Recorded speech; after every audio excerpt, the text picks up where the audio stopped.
So from elementals, which is yung mga laman lupa, kapure, mga tikbalang, yan yung mga elemental beings, mga duwende, no? Sa kanila, mas maayos pa sila talaga kausap kasi pag nakipagkasundo ka sa kanila, sumusunod sila. Talagang meron silang word of honor, no? Not unlike nung pag mga tao na yung kalaban mo, mga mangkukulam, masyado silang clever. Sasabihin na ganito, hindi ko na to babalikan, hindi. Pero after nung magamot mo, malalaman mo after a week, may nangyayari na naman. May mga na-encounter din ako, mga tinatawag natin ng mga aswang, mga ganyan, way back sa Taguig. Ang primary talaga ng mga target ng mga ganyan, either buntis or yung may mga malubang sakit, mga inosente, mga bata. First thing talagang mga indications niyan, lalo na sa buntis, yung may parang babagsak sa bubong na parang sobrang bigat, pero controllable yung bigat niya, yung parang, so yung mga gumagawa ng barang talagang magagaling yan, mga siguro nagsasacrifice na yung mga alay niya, siguro buhay na tao na yung sinasacrifice niyan para lang. Pag-check ko dun sa babae, tumitig siya sa akin, alam ko talagang, naramdaman ko talagang binabasa niya yung isip ko. Tingin na pag nung nagbangga yung mga mata namin, pulang-pula yung mata niya, hindi ito yung normal case na hinahawakan kong sanib. So ginawa ko talaga, kasi hindi ka talaga pwedeng magpasindak dyan eh. Talagang sinabi ko, kaya nandiyan ka ha, anong ginagawa mo dyan? Lagot ka talaga sa akin. Talaga nilakasan ko, although medyo, alam mo yun, kinabahan na ako kasi iba talaga yung pakiramdam ko nung nagbangga yung mga mata namin eh. Pag natalo ka rito, expect mo talagang pwedeng last day mo na sa mundo.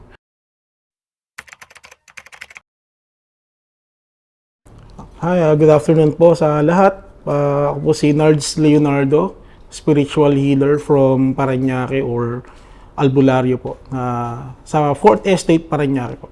So yung journey ko sa spiritual or sa paranormal na mundo, way back, that was way back 2018 nung nagkaroon ng sakit si mama. Kakwento ko na lang din, no, para maklaro ko lang din kung bakit ako pumasok sa ganitong mundo, no. So way back 2018 nagkaroon ng family problem, no, nagkasakit si mama. And then nagkaroon ng findings sa hospital, which is curable naman, sabi ng mga doktor sa isang kilalang hospital sa sa Makati, which is Makati Medical Center, no. So nagtagal kami doon ng mga almost 2.5 months. Nung nag-clear na si mama, nag-negative na siya sa lupus virus, naging okay na yung mga test niya.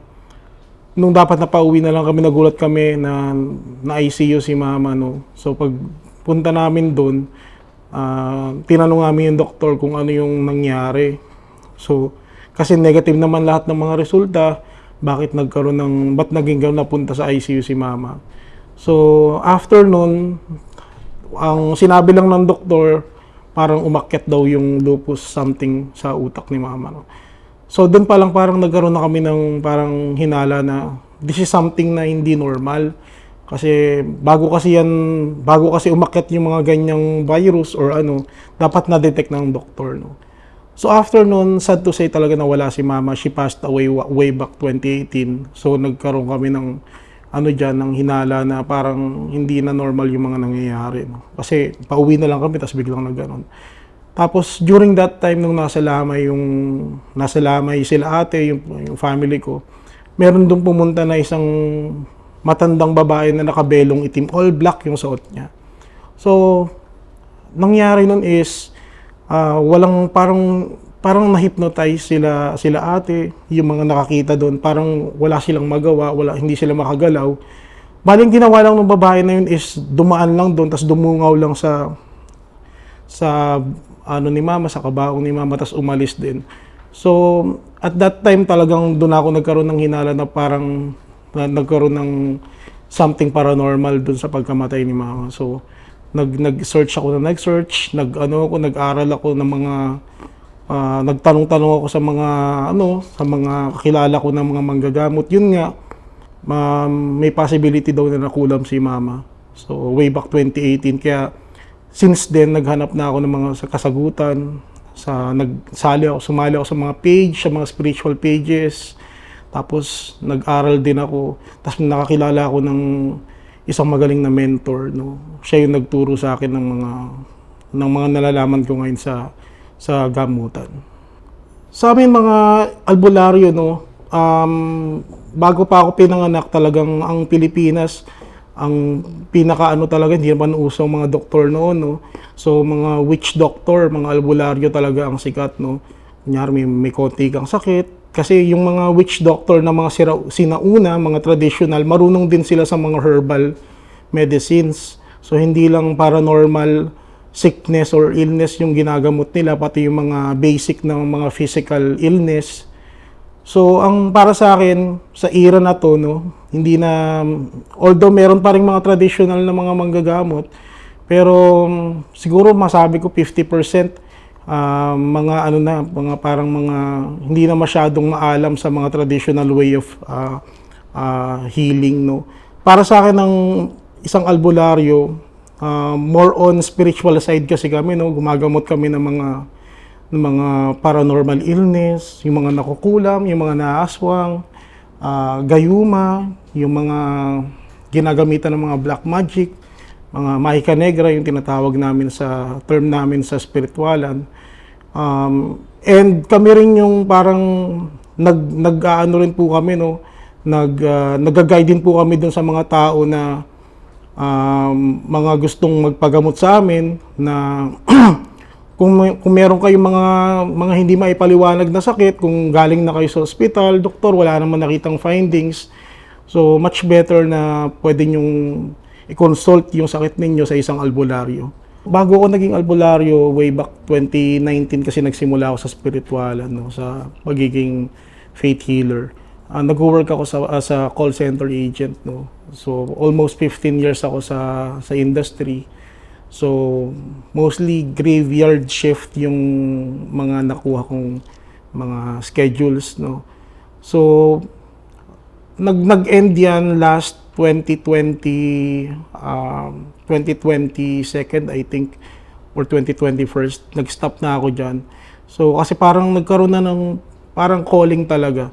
So, dati kasi nanggagamot lang ako every Saturday, Sunday, yung pag day off ko lang, tsaka ako nakakapanggamot. Pero parang nagkaroon na ako ng, parang hinatak na ako talaga ng mundo ng spiritualan kasi nagkakasakit na ako madalas. Although yung company na pinasukan ko, nag-handle sila ng Australian account, which is same time zone lang dito sa Pilipinas. So nag-iisip na ako kung paano nangyayari na nagkakasakit ako even though nasa pang-umaga naman ako na shift, no. So nung nangyari yun, I decided na siguro may calling na talaga sa akin na mag-stop na ako sa work ko and then mag full-time healer na ako. After nun, nag-decide na ako kahit medyo mahirap kasi risky talaga, no. Kasi wala naman talagang pera sa pagiging faith healer, no. Talagang mostly donations lang. So nag-take ako ng risk, awa naman ng Diyos, no. Nawala yung mga sakit ko na naramdaman noon. Up until now, although may mga nararamdaman ako pero sobrang mga minor lang. Hindi ako nagkaroon ng mga major na mga sakit-sakit or any maintenance. Okay naman siya. Nag-start kasi ako ng gamutan talaga nung Hayagan 2021 after the pandemic. So, ever since, ang ginagawa ko kasing style ng gamutan is nag-mimisyonan ako mag-isa, no. So, marami ako na-encounter dyan na mga sobrang paranormal na mga pangyayari. Iba kasi yung nanggagamot ka lang sa bahay mo, iba din kasi yung nagta-travel ka tapos pumupunta ka dun sa isang lugar na walang kasiguraduhan kung makakabalik ka pa pauwi. So, yun yung mas challenging talaga. Kasi pagdating mo ron minsan, meron na palang parang sapi yung pasyente, tapos syempre, hindi ka pwedeng umalis doon nang hindi magaling yung patient, no? So, talagang kahiyaan talaga siya, no? Although yung success rate ko naman 100%, wala pa naman akong napuntahan na hindi gumaling, lalo na sa mga ganyan na mga possession, no. So far yun yung mga na-encounter ko, mga possession, lalo na sa mga out of town na healing sessions ko. So going back sa tanong mo na ano yung mga na-experience ko, so from elemental beings, yung mga sinasabi nating laman lupa, mga kaluluwang ligaw, kulam, demonic possession, yun yung talagang mga na-encounter ko. Mostly sa mga parteng norte, sa mga bandang Pampanga, Nueva Ecija, dyan talaga rampant, lalo na yung kulam. Yung pinapakulam mismo yung kapwa, yung kapatid niya para sa lupa, nagpapatayin sila sa lupa. Diyan yan kasi yung mga lupa sa norte, mostly mga palayan yan, hekta-hektarya yung mga partihan ng ano diyan, lupa diyan.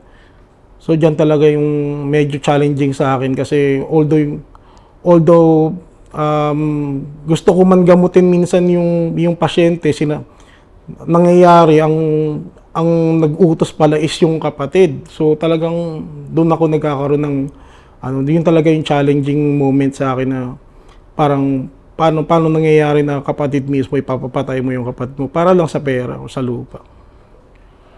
Sa mundo kasi na to, no, even though maraming mga skeptics, no, mga nagsasabi na hindi naman talaga to yung mga hindi nakikita, no, based on my experience, hindi ko rin naman pwedeng pilitin i-push na sabihin totoo yung sinasabi ko at yung sinasabi nyo hindi, no. So tayo naman kasi darating din yung point talaga na ma-experience natin yung mga ganung bagay. So it's up to you kung maniwala ka o hindi kasi maniwala ka man o hindi, it doesn't matter, hindi naman yan magmamatter talaga. Kasi yung mga entities na mga unseen, wala man silang pakialam kung naniniwala ka sa kanila or hindi. Pero once na malapitan ka nila or magambala mo sila, pwede ka nilang bigyan ng kung anong illness na hindi kayang gamutin ng hospital. So ang masasabi ko lang sa mga na-encounter ko na mga entities, no. So from elementals, which is yung mga laman lupa, kapure, mga tikpalang, yan yung mga elemental beings, mga duwende, no. Sa kanila mas maayos pa sila talaga kausap kasi pag nakipagkasundo ka sa kanila, nakipag-deal ka sa kanila, sumusunod sila, sila, talagang meron silang word of honor, no. Not unlike nung pag mga tao na yung kalaban mo, mga mangkukulam, masyado silang clever, masyado silang deceiving, yung sasabihin na ganito, hindi ko na to babalikan, hindi ko na to tatantanan. Pero after nung magamot mo, malalaman mo after a week, may nangyayari na naman. Same thing din sa mga kaluluwang ligaw no, may na-encounter kasi ako dyan sa may bandang Parañaque, sa may Better Living, no. Yung babae, parang sinapian siya ng black lady, no. Na-encounter ko dyan, 4 yung may hawak sa kanya, tapos 4 na babae, parang ang dali niya lang maipush, maitapon. So may spiritual strength talaga sila na hindi pantao. So siguro ang lakas niya, siguro parang lakas ng isang talaga, kalabaw siguro or buffalo, siguro ganyan. Kasi ang dali niya lang natatapon yung mga humahawak sa kanya. So pagdating ko doon, syempre may mga ginawa tayo na mga orasyon, may mga dasal tayo na binuga doon sa tao para mapakalma siya. So pagdating ko doon, kalmado na yung tao, hindi na siya nagwawala or ano. So na-interview ko siya, medyo naawa talaga ako imbes na, kasi sinabi niya sa akin na parang binaon daw siya doon sa bahay na yun. So technically siguro ni-rape siya doon, tapos doon siya binaon sa bahay. Tapos gusto niya lang naman maghigante, no. So ang ginawa namin noon, since hindi naman namin pwedeng sundin yung gusto niya, no, pinasama na lang namin siya sa amin. So may mga ganun kasi kaming power na pwede naming pasamahin yung mga ganyan na entity sa amin, manggagamot kasama namin. So kaysa naman namin siya ikulong sa isang sisidlan, mas kawawa naman siya. So ang ginagawa namin diyan, kung ano yung pinaka the best na solusyon na matutulungan namin sila, yun yung ino-offer namin. So may i-add lang ako, no, hindi kasi ako nasabi. Bukod kasi sa mga ganyan, mga kulam, may mga na-encounter din ako, mga tinatawag natin na mga aswang, mga ganyan. Way back sa Taguig. Diyan ko talaga na-encounter yung mga sinasabi nila mga half na tao or half na parang hybrid na elemento, which is aswang talaga. Yung aswang kasi, medyo sa ating mga Pilipino, parang sinabi lang daw yan way back kay Teniente Guimo, yung mga panahon ng Kastila na pinapanakot lang daw yan para yung mga bata umuwi na ng hindi nagpapagabi sa daan which is talagang hindi totoo. Kasi mismo ako na-encounter ko siya. So, yung aswang na ganyan, na hindi naman siya talaga ng ano basta-basta, ang primary talaga ng mga target ng mga ganyan, either buntis or yung may mga malubang sakit, mga inosente, mga bata, yan talaga.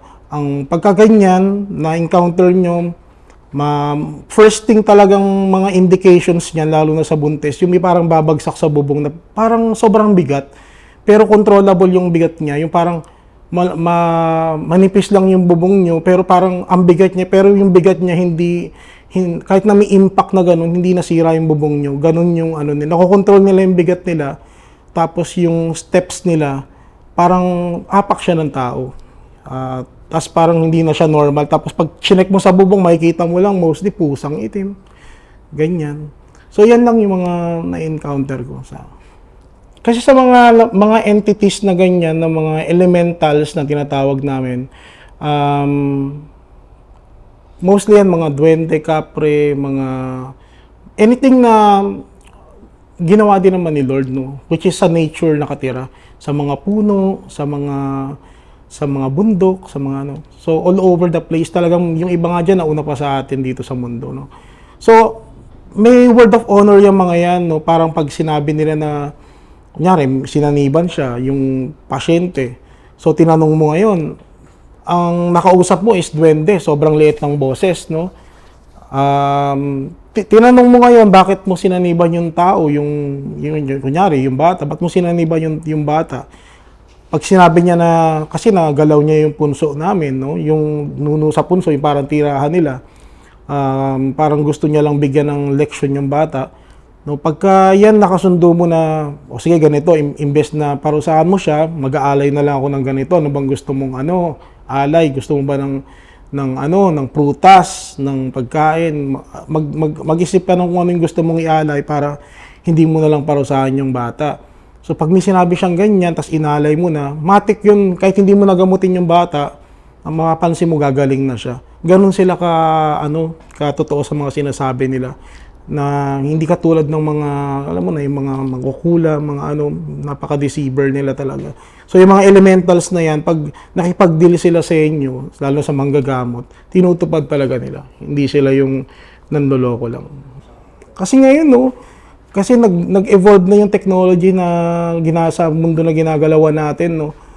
Mas lumala ang kulaman ngayon based on my experience, kasi sa dami ba naman ng mga nagagamot ko everyday, tapos nakikita ko kulam yung karamihan.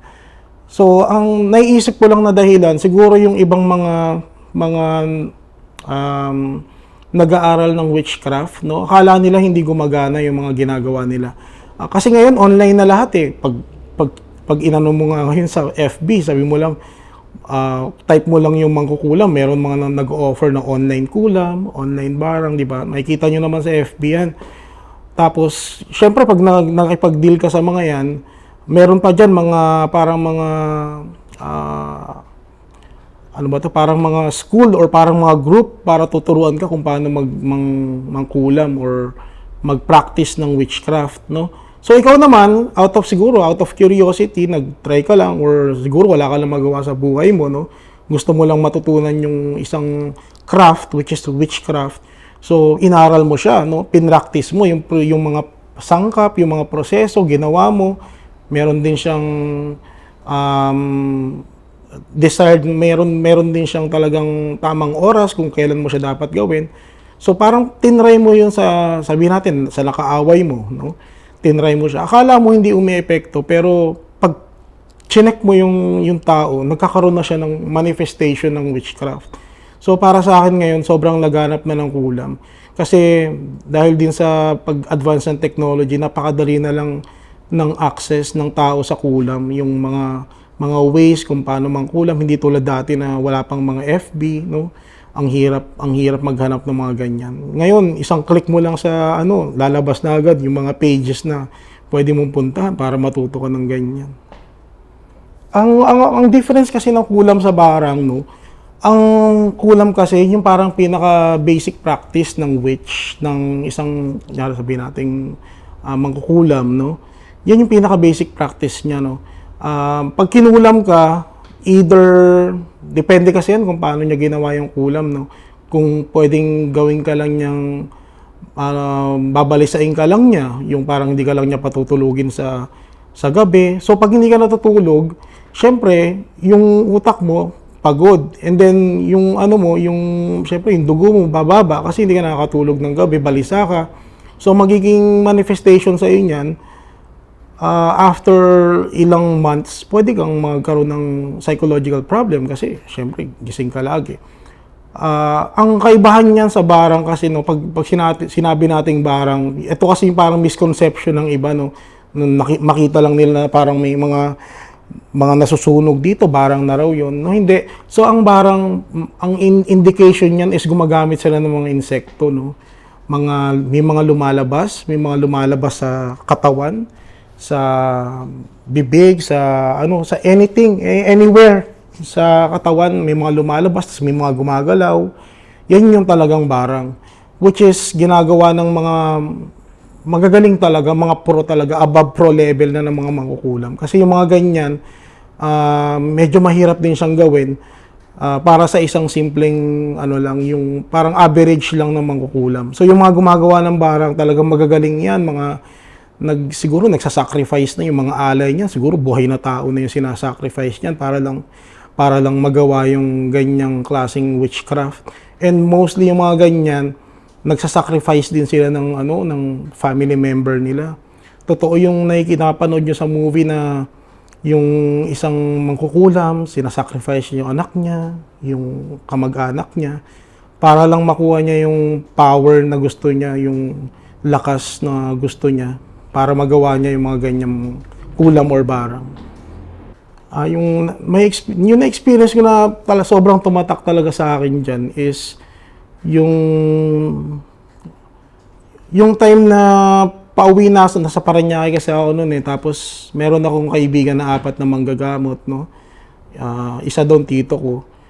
Meron silang ginagamot doon na babae, no, parang na-possess siya, nag-start 5 PM. So, habang ginagamot nila yung babae, no, parang walang nangyayari. Tapos parang kung ano yung ginagawa nilang, sinasabi nilang mga orasyon, binubugan nilang orasyon, parang habang nagdadasal sila para mawala yung sanib. Ang weird part is parang dinadasalan din sila, parang nagsinasabayan sila na, naglalatin sila. Naglalatin din yung babae, which is talagang sobrang nakakatakot din para sa kanila, na takot na takot din talaga sila noon. And then may mga sinabi pa sila bago ako dumating na humahaba daw yung dila. So parang inisip ko talaga demonic possession kasi yung mga ganong manifestation, na siya hindi na siya yung parang simpleng sanib lang, yung mahaba yung dila, tapos parang nagle-levitate, no, umaangat, tapos nung sumigaw daw yun ng malakas, nawala yung mga wifi doon sa buong lugar. So talagang may something na siya, hindi na siya yung parang simpleng mga cases lang ng sanib. So ang ginawa nila, 4 hours nilang no, tinry nilang gamutin, which is wala talaga nangyari kasi pinagduduraan lang daw sila, pinagtinatawanan lang daw sila. Pagdating ko nga ron, halos minura lang ako, tas tumatawa lang. So pagdating ko, tinawagan ako ni Pinsan, no, kuya punta ka dito kasi medyo hindi na namin kayang i-handle to. So at that time, swerte kasi nandun ako sa area. So pagdating ko ron, pag-check ko dun sa babae, tumitig siya sa akin, naramdaman ko talagang binabasa niya yung isip ko. Doon talaga ako nilabutan kasi pagtingin nung nagbangga yung mga mata namin, pulang-pula yung mata niya, talagang pulang-pula. Alam ko na parang may something na hindi ito yung normal case na hinahawakan kong sanib. Alam kong binabasa niya yung isip ko kasi nararamdaman ko na alam niya yung iniisip ko. So, ginawa ko talaga kasi hindi ka talaga pwedeng magpasindak dyan Talagang sinabi ko, kaya andyan ka anong ginagawa mo dyan? Lagot ka talaga sa akin. Talaga nilakasan ko, although medyo, alam mo yun, kinabahan na ako kasi iba talaga yung pakiramdam ko nung nagbangga yung mga mata namin Medyo nagkaroon ako ng kilabot na hindi ko pa na-encounter dati. So after naman noon, no, na natanggal ko yung possession. So talagang lakasan lang ng loob. Tapos talagang hindi ka pwede talaga magpakita ng fear sa ganyan. Kasi pag naunahan ka ng takot, wala na, talo ka na. Yun lang talaga ang labanan sa ganitong, it's either you make it or you don't make it. Talagang pag natalo ka rito, expect mo talagang pwedeng last day mo na sa mundo. So, buhay din talaga yung pinupusta namin sa gamutan. Kapag yung mga nagagamot mo na mga worst case illness, lalo na yung mga cancer, tapos na nakikita mo na parang hindi naman talaga siya cancer, tapos after mo gamutin, yung itatawagan ka or PPM ka nung pasyente na okay na siya, hindi na siya nagpa-biopsy or nagpa-chemo. Yung mga ganong instances talaga, sobrang, alam mo yung parang nakasalba ka ng buhay na, kasi yung pamilya niya sobrang depressed na rin, no? Kasi syempre, pag sinabi mong, tulad yung na-encounter ko sa Sun Valley, Parañaque, no? Nag-all yellow yung katawan, pati yung kuko. Tapos, pupunta na dapat sila sa hospital para magpa-biopsy kasi parang na pre-diagnose na parang pancreatic cancer something na ganun. So, tinanong ko, in-interview ko yung tao, no, bago po yan nangyari, ano po ba yung ginawa nyo? Saan po ba kayo galing? Yun nga, ano ng tao, na-disclose ng tao na galing daw siya ng Nueva Ecija, tapos parang merong konting alitan sa lupa. So, pag-check ko talaga, pinasanib ko. Ayaw naman magsalita, talagang tahimik lang. So talagang kulam siya, no? Siguro inutos lang, siguro binayaran, inutos lang. So after nun nang ginamot ko siya, tapos binigyan ko ng pangontra, after 3 days, nag-message sa akin yung anak, kuya, nawala na yung yellow, nag-okay na si mama, nag-normalize na yung ano, tapos hindi na, nagwawalis na nga sa labas. Yung mga ganong mga pangyayari, yung makasave ka man lang, ano ba naman ako, tao lang din naman ako. Hindi naman ako yung nagpapagaling, no? Talagang si Lord talaga yung nagpapagaling, no? Magamit ka lang ng instrument na mga yan, lalo na sa mga bata, yung mga pinahihirapan ng mga elemento, makita mo lang masaya yung bata na nakangiti na, tapos lalapit na sa'yo, minsan kikis pa sa'yo. So niya, parang napakaswerte ko naman kasi binigyan ako ng ganitong gift, no? Which is hindi naman normal hindi naman lahat nabibigyan ng ganito. So, yun talaga yung pinangahawakan ko diyan, yung makasalba ka man lang ng buhay kasi lahat naman tayo mamamatay, di ba? At least makasalba ka man lang ng buhay, no? Yung ganitong kasing endeavor namin, yung ganitong trabaho namin, parang part na talaga ng buhay namin yung makasalba ka. Either makasalba ka or hindi mo magamot, ganun talaga. Hindi naman, ang success rate naman talaga namin dyan, hindi naman talaga minsan 90%, no? Minsan 70 to 60. Kasi minsan yung mga ginagamot namin, malala na talaga nung dinaan sa amin, nung dinala sa amin, no?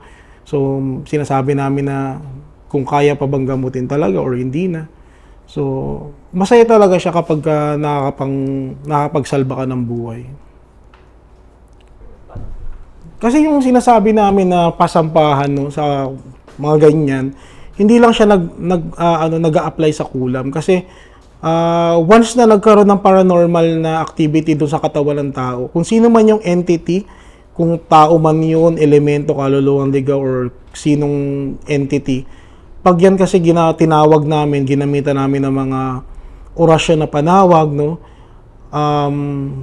Matik yun, lalo na kung ka-level namin or mas mababa sa amin yung power or yung antas ng tao, yung dungan hindi tao, nung entity na yun, na nakakausap namin sila, no, na i-interview namin sila, nalalaman namin kung ano yung dahilan bakit nandun siya sa tao na yun.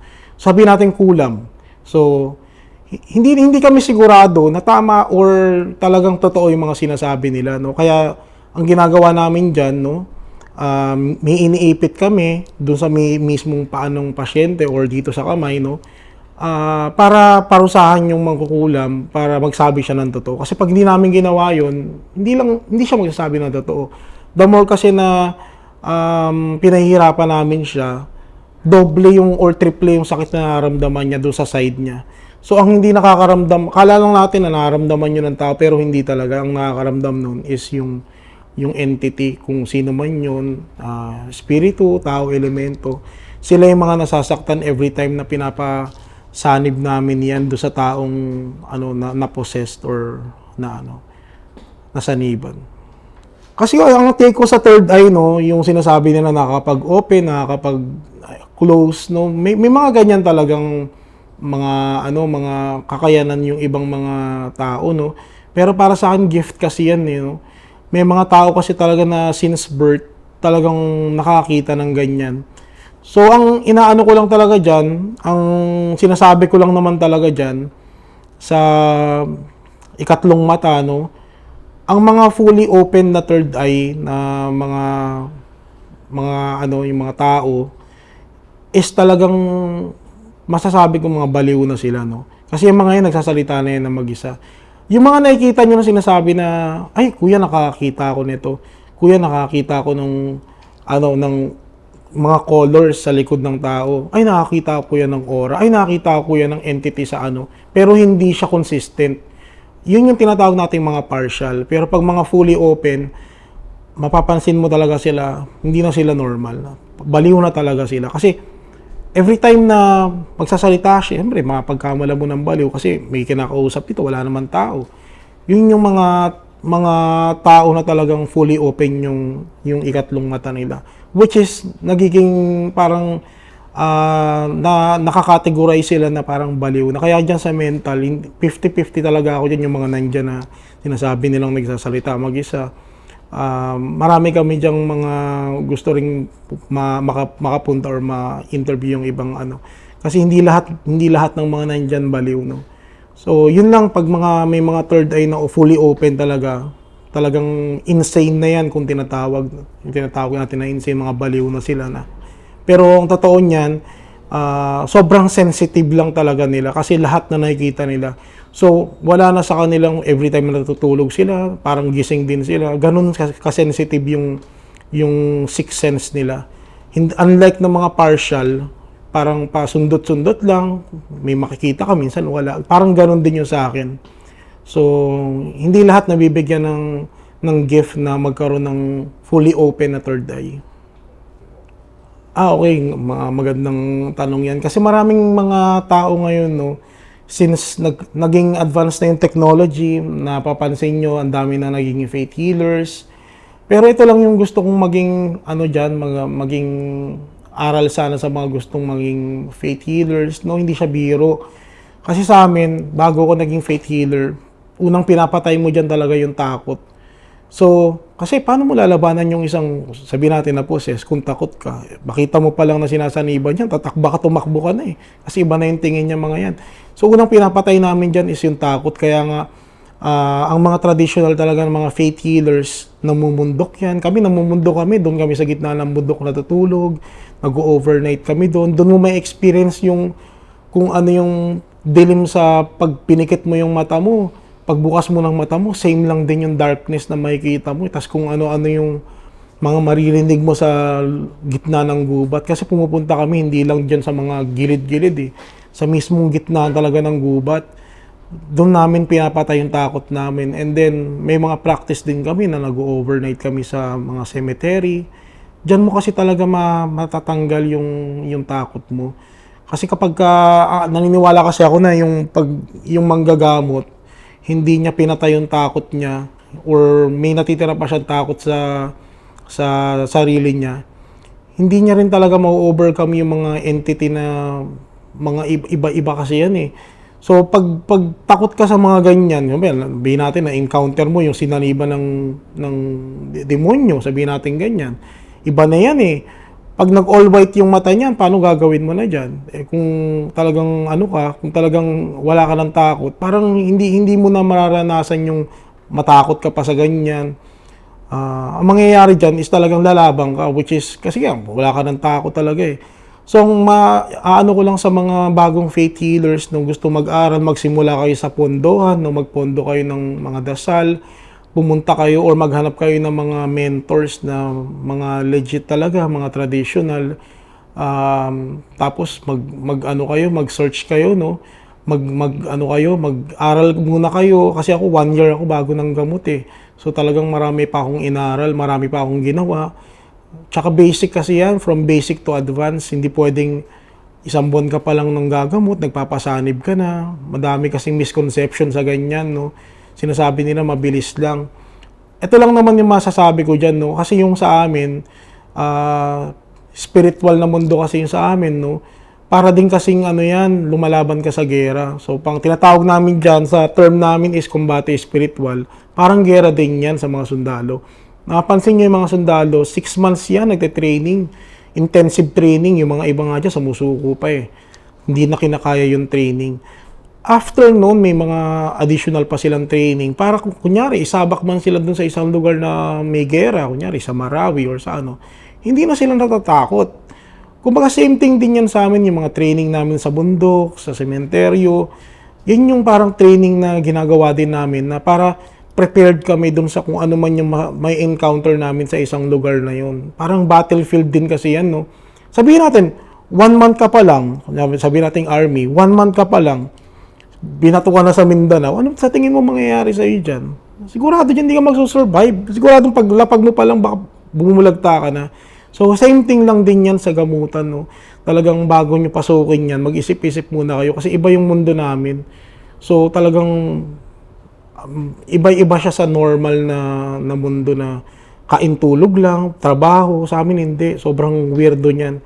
Iba yung magiging takbo ng buhay mo. Kung yung normal life mo is magtrabaho, matulog, sabihin natin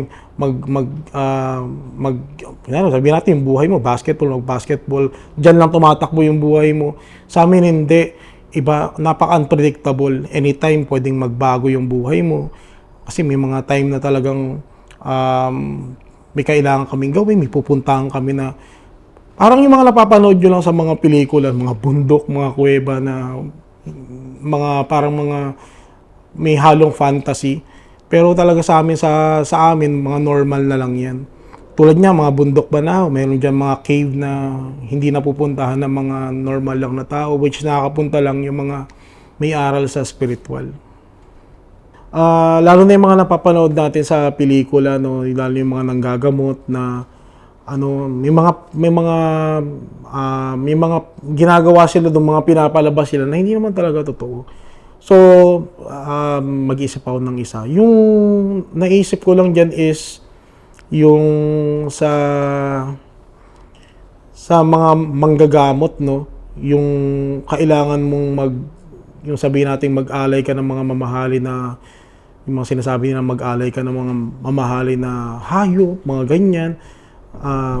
Kailangan mong gumastos ng ganitong pera para lang kapalit ng buhay ng kunyari, anak mo na sinaniban or what. Sa amin kasi, no, sa realidad, sa faith healing, no, the more na nag-a-ask ng pera yung manggagamot, parang hindi na siya yung parang sabihin natin legit, no. Kasi sa amin na hindi talaga kami hindi naman talaga kami binigyan ng ganitong gift para lang gawing business, no. Iba kasi yung business, iba yung talagang legit na mga manggagamot. Sa panahon natin, dati sa mga way back 80s, 90s, takot nga yung mga manggagamot na tumanggap ng pera eh. Kasi nga, alam naman nila na may kapalit yan. So, yung iba dyan, mihingi lang ng piso, tapos yung piso na yun, magtataka ka, itatapon pa.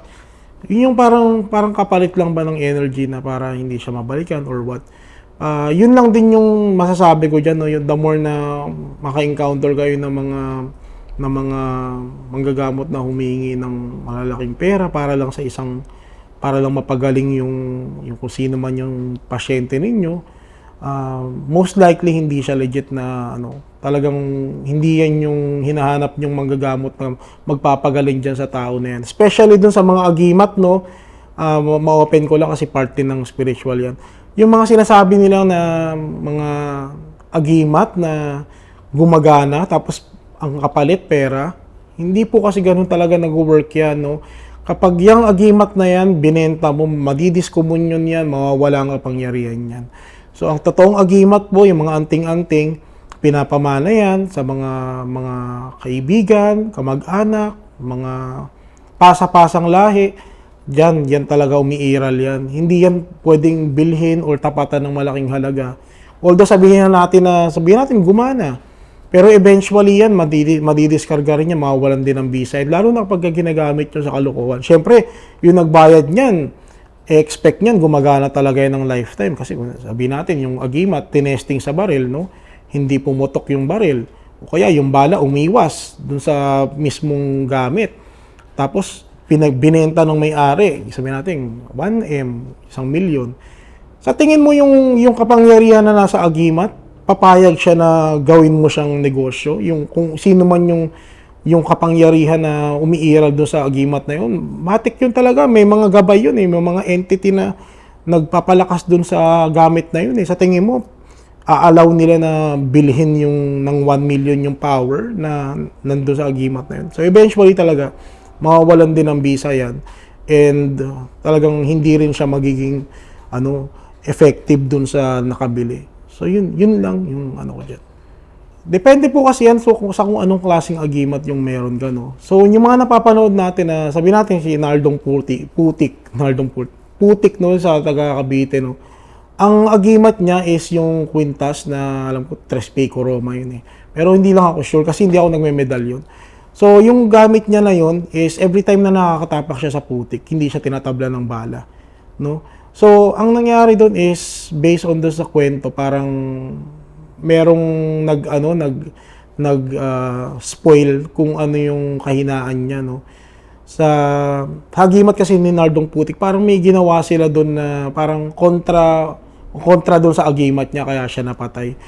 Meron ding ginawa doon sa bala na binaril sa kanya, na ginamit pa pambaril sa kanya, na nakukontra yung agimat na meron siya.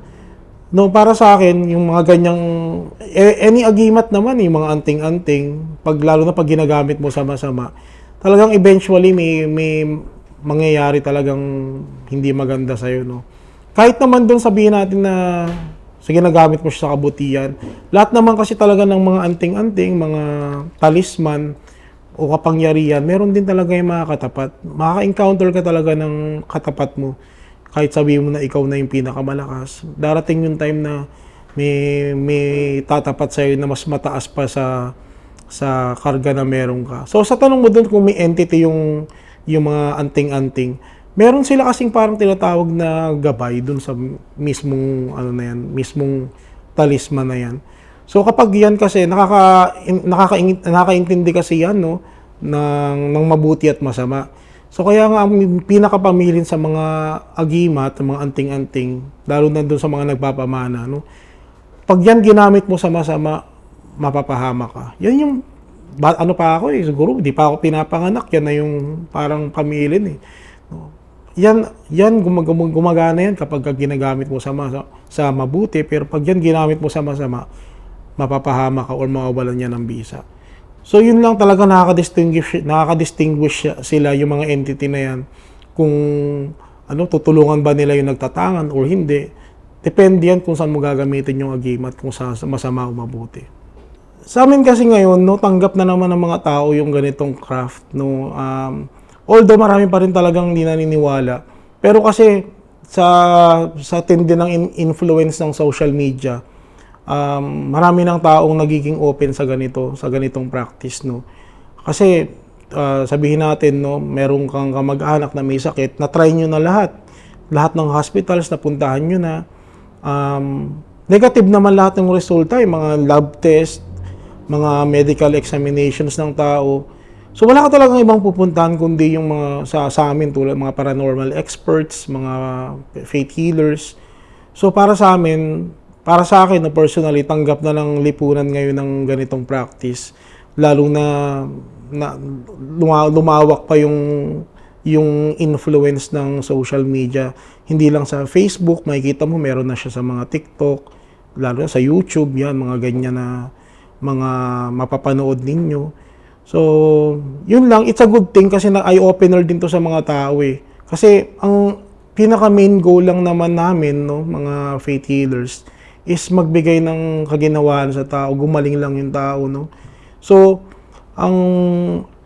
yung mga social media platforms, no, malaki talaga yung natutulong niya para magkaroon ng access ang tao sa mga katulad namin. So, mas okay talaga, mas tanggap na ng society yung ganitong craft sa panahon ngayon. Sa tulong na rin ng mga social media platforms. Sa amin kasi parang nasa mga sundalo rin kami, no? Isang pagkakamali lang namin, pwedeng buhay na yung kapalit, yung buhay na namin yung kapalit. So, masasabi ko lang dyan na talagang everyday, huwag tayong kumpiyansa, no? Kailangan talaga kung ano yung mga dapat na dinadasal natin, kung ano yung dapat na pinapractice natin, mga pamilin, no? Sa gamutan, sa everyday na dapat na gawin natin, dapat gawin natin. Huwag tayong mag-skip, huwag tayong mag-shortcut kasi pwede tayong maantasan or matalo ng ibang mga forces na kinakalaban natin, no? Kasi hindi naman natin kilala kung sino yung mga tao na yan, no? Yung mga entity na yan na mga spiritual forces na nagaantay lang sila na magkamali tayo or maging kumpiyansa tayo para atakihin nila tayo. And then yun na talagang mangyayari dyan. So may mga makilala na rin ako mga faith healers na talagang nawala na dahil sa ganyang mga practice. So may mga faith healers akong kilala na kain ng bawal, gawa ng mga bawal, kaya yun, tapos patuloy pa rin ang gagamot. So ang nangyari dyan is naantasan sila, so natalo sila sa laban, which is ang naging dahilan lang naman is may mga ginagawa silang bawal na parang nakakabawas din sa lakas nila, so lakas spiritual nila. Kasi sa observation ko nowadays, no, kasi ang dami kong nagagamot ng mga pasyente na ang mga na-encounter nila is mga elemental entities. So ang nagiging ko lang dyan talaga, parang conclusion ko lang is siguro kaya yung mga elemental entities na yan parang pumupunta na sa city kasi nawawala na sila ng natural habitat. Yung mga dating kagubatan, mga dating mga lote na bakante, mga natural habitat nila nawawala na kasi ginagawa ng subdivision, ginagawa ng mga malls. So sa tingin ko mas magiging pa yan, no? Kasi pag nagkaroon ng need talaga sa ganyan, sabihin natin talagang mas dumami yung cases ng mga ganyan na mga paranormal illness, definitely talagang maghahanap yung tao ng mga faith healers. Sa tingin ko 5 years from now mas madami pa talagang magiging mga future na albularyo or papasok sa mundo ng spiritual healing.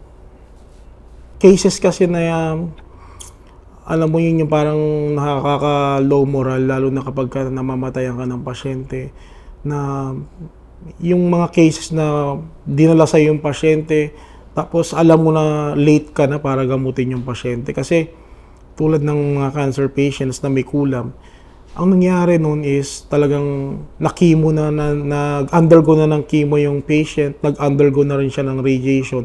So dumating sa'yo, parang mahina na siya. Although, kaya mong gamutin yung kulam, yung katawan niya, parang bibigay na rin. So, yan yung mga time na parang, alam mo yun yung parang, kaya ko pa naman sanang isalba, tapos parang babalitaan mo after a few days, na wala na pala yung patient. Na yung mga ganong moment, lalo na pag namamatayan ka ng pasyente, parang minsan tumatakbo sa isip mo na parang hindi mo deserve na maging faith healer, yung parang ano ba yung silbi ko na naging faith healer pa ako na namatayan din naman ako ng pasyente. Yung parang mga ganong instances na parang gusto mo na lang na parang mag-quit sa practice mo, no. Pero ano lang naman din yun, siguro part din ng proseso ng buhay ng isang albularyo, no.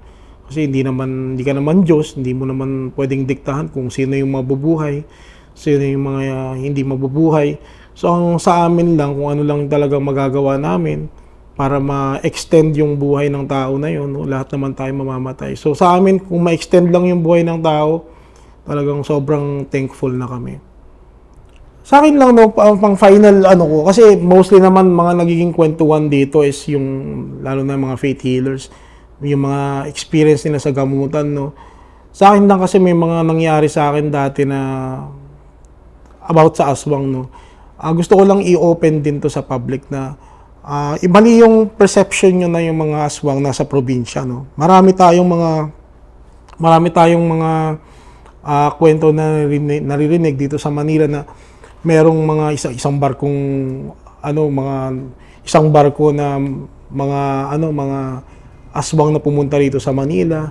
Malapit sa katotohanan yun kasi eventually yung mga aswang na yan, no, yung mga entity na yan na hindi naman talaga tao, mostly talaga sa kanila ngayon may mga uniforme na, no.